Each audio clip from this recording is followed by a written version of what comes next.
Histoire La forêt des lilas.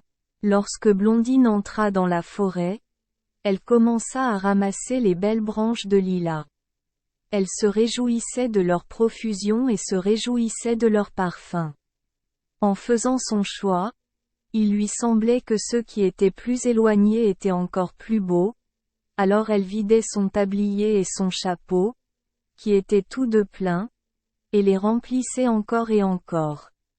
Blondine était ainsi occupée depuis environ 1 heure. Elle commença à souffrir de la chaleur et à ressentir une grande fatigue.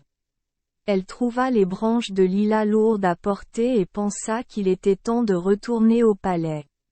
Elle regarda autour d'elle et se vit entourée de lilas. Elle a appelé Gourmandinet mais personne n'a répondu. J'ai erré plus loin que prévu, a déclaré Blondine. Je reviendrai tout de suite, même si je suis très fatiguée. Gourmandinet m'entendra et viendra sûrement à ma rencontre.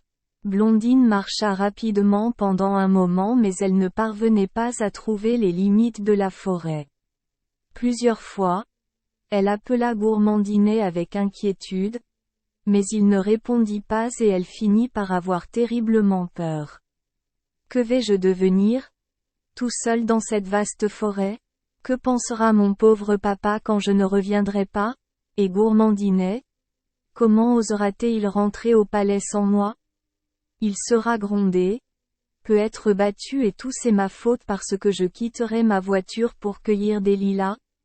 Malheureuse fille que je suis. Je mourrai de faim et de soif dans cette forêt si les loups ne me dévorent pas cette nuit.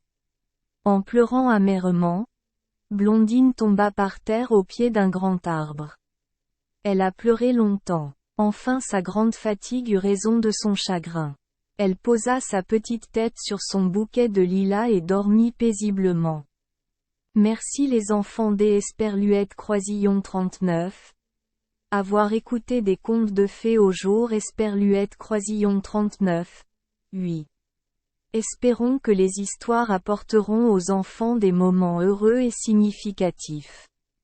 Si vous aimez notre chaîne, veuillez appuyer sur le bouton S Esperluette Croisillon 39.